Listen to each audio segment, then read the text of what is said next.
Please ہماری video کو like کریں، شیئر کریں اور ہمارے چینل کو سبسکرائب کریں۔ بسم اللہ الرحمن الرحیم۔ حسد کی آگ کبھی نہیں بجھتی۔ حضرت ابو حاتم رحمۃ اللہ علیہ فرماتے ہیں کہ حسد برے لوگوں کی عادت ہے اور اس کو چھوڑ دینا اچھے لوگوں کا خاصہ ہے، اور فرمایا ہر جلانے والی چیز کے لیے بجھانے کا کوئی نہ کوئی انتظام ضرور ہے، البتہ حسد کی آگ ایسی ہے جو کبھی نہیں بجھ سکتی، اور حسد کی وجہ سے کینہ پیدا ہوتا ہے، اور یہ برائی کی اصل جڑ ہے۔ جس نے اپنے دل میں بغض کو رکھا، اس کے دل میں ایسا برا پودا اگتا ہے جس کا ذائقہ نہایت ہی کڑوا ہوتا ہے، جس کی نشو نما غضب سے ہوتی رہتی ہے، جس کی انتہا ندامت پر ہوتی ہے۔ حسد کی حقیقت کیا ہے؟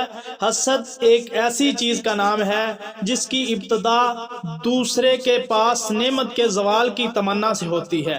البتہ جو اپنے مسلمان بھائی میں کوئی بلائی کی بات دیکھے اور یہ پھر تمنا کرے کہ کاش اس جیسی بلائی کی توفیق اس کو بھی مل جائے، یا وہ بھی ایسی چیز پا لینے میں کامیاب ہو جائے، تو ایسا آدمی زوال نعمت کی تمنا کرنے والا شمار نہیں کیا جاتا، اور نہ ہی یہ حسد کے زمرے میں آتا ہے جس سے منع کیا گیا ہے۔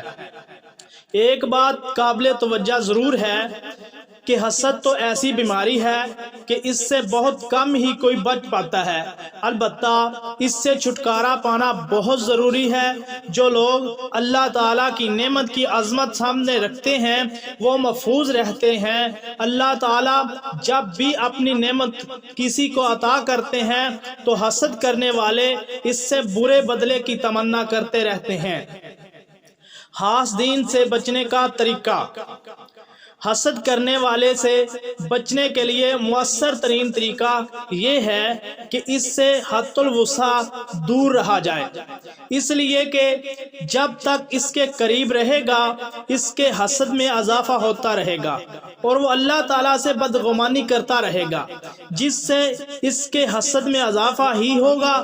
عقل مند وہ ہے جو حسد ختم کرنے کے در پر ہے، اور اس کے لیے سب سے نفع بخش دوا حسد سے دور رہنا ہے، کیونکہ حسد کرنے والا آپ سے حسد اس لیے نہیں کرتا کہ آپ میں کوئی برائی ہے یا آپ سے کہیں خدا نہ خواستہ خیانت کا اظہار ہوا ہے، بلکہ وہ حسد اس لیے کر رہا ہے کہ اس کے اندر رضا بالقضاء کی متضاد صفت موجود ہے۔ حسد کب نقصان دیتا ہے؟ حضرت حمید سے نقل کرتے ہیں کہ انہوں نے ایک مرتبہ حضرت حسن رحمۃ اللہ علیہ سے پوچھا، اے ابو سعید، کیا مومن بھی حسد کرتا ہے؟